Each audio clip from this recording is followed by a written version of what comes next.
Hello and welcome back to part 2 of Used Car Heaven. Well, the weather's gradually turning, it's getting that bit nippier.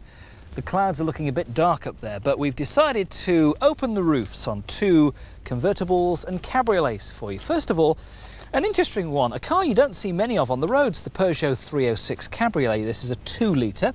It's a T registration example, only done 1,000 miles, and this at the moment, if you bought this, would cost you £16,300. Or how about a very, very smart sports car in the shape of the Rover MGF, a car that's done tremendous business for Rover in the past 4 or 5 years since it was first launched. It comes in 2 different forms, both 1.8 engines. The second, more powerful VVC example is probably the pick of the bunch, without a doubt. This, again, is a T-Reg example with some 8,000 miles on the clock, and this would cost you £16,000. How popular have the 306 Cabriolets been?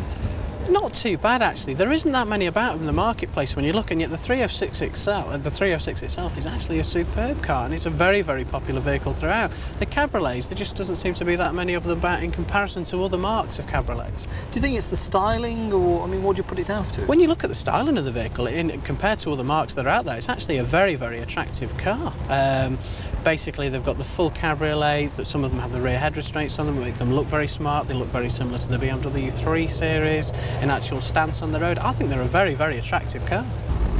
Well, you really don't see many Peugeot 306 Cabriolets on the road. It's a car that's perhaps never quite taken off in Britain. It's styled by that famous coach building firm of Pininfarina. And I have to say, the styling of the 306 Cabriolet is not something that you immediately think, wow, that looks drop-dead gorgeous. It looks a bit like, well, they've taken the 306 normal hatchback car and messed about with it, chopped a few bits on, added a few bits here, tried to reinforce a bit, and sort of come up with a bit of a mishmash to me as far as the 306 Cabriolet goes. We know the 306 hatchback is a great car, and particularly if you go for something like the 306 GTI, the 306 Rally, I mean, absolutely storming cars. This Cabriolet gets a 135 brake horsepower 2-litre engine. This particular one is an automatic one, which you do have the option of. And of course, it's a full 4-seater. There's actually plenty of room for passengers back there. This has only done a nominal mileage. It's practically brand new. If you wanted this car from a Peugeot dealer as a new car, it would cost you £21,500. But you could buy this car right now for just over £16,000. So if you like the shape of the 306 Cabriolet and you were looking to buy one, what would you expect to pay for other examples in the range? Well, there's only one engine choice to choose from, this 2-litre 135 brake horsepower model. If you wanted an earlier version of this particular facelifted 306, well, you'd be looking at something like a P registration example, which you should be able to find for around about £12,000. If you go for the earlier examples of the 306 range in the cabriolets, well, you could look around for something as early as a 94L reg.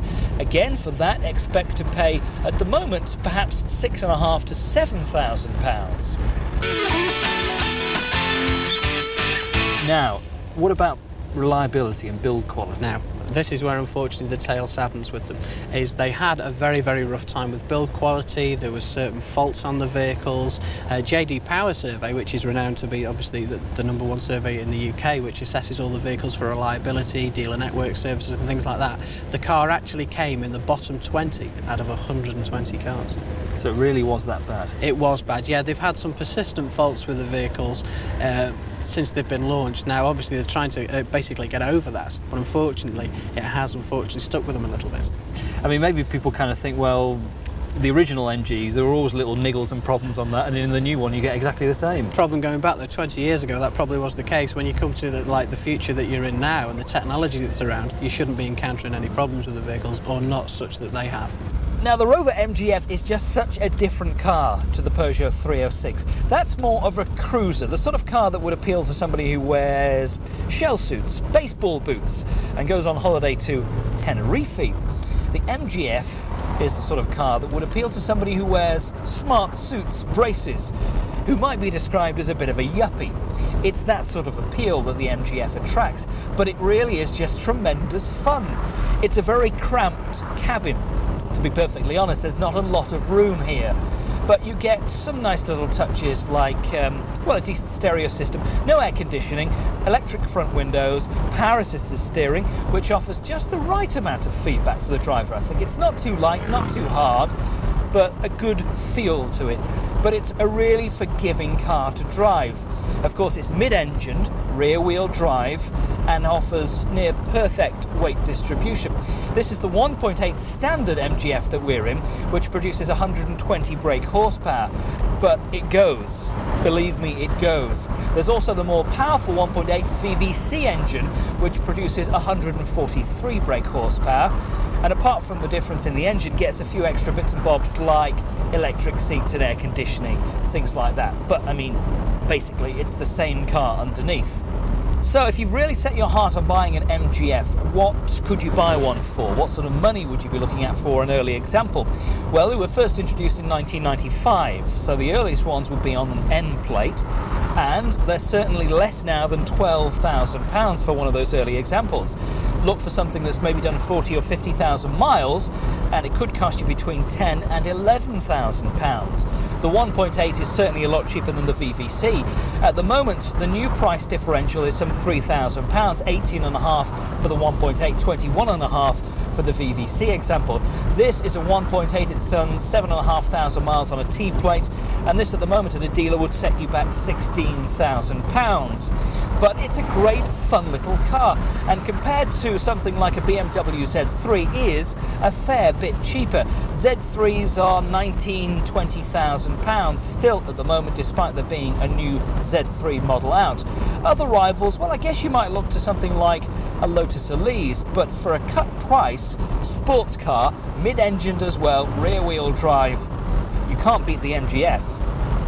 Our main concern with the Rover MGF would be build quality, which is an old gripe with Rovers for as long as I can remember, to be perfectly honest. If you look around the car at the fit of the panels and the gaps between them, on this particular model that we have driving today, well, it's not very good, to be perfectly honest. My other main gripe with the MGF is the position of the pedals. The accelerator, the clutch are fine, but the brake pedal is set very high, and you find your right foot fishing for it under braking, which is not really ideal. This particular model, this one 1999 on a T, it's only done 1,000 miles. This one new would have set you back probably a thick end of about £21,000. Now, it's £16,000. And it's done 1,000 miles? 1,000 miles, so there's a £5,000 saving, and the car's about 8 months old. The hoods have come a long way from what they were. The early cabriolets used to be renowned for being sieves, effectively. All cabriolets, unfortunately, I don't care what vehicle you drive, get an element of wind noise with them because there's nothing secure as the metal roof anyway. So you will always get wind noise. You do get a little bit of water ingress from basically when you open the door. They can collect in the water channels, they can drop in, but you've got to accept that with any cabriolet that you buy. Now, one of the most important things about buying any sort of cabriolet or convertible is just how easy is it to open and close the hood. Well, on the Peugeot, it has a fully automatic and electric roof. That rear section pops up to reveal the cover. You just keep your finger pressed on the button all the way, and it all does it automatically for you till about there. The rear section has got to go down first, and then that final bit of the cover closes down at the back, locks into place, and then you have to put the last bit down manually. And then there's just two small catches in here, one of which is there,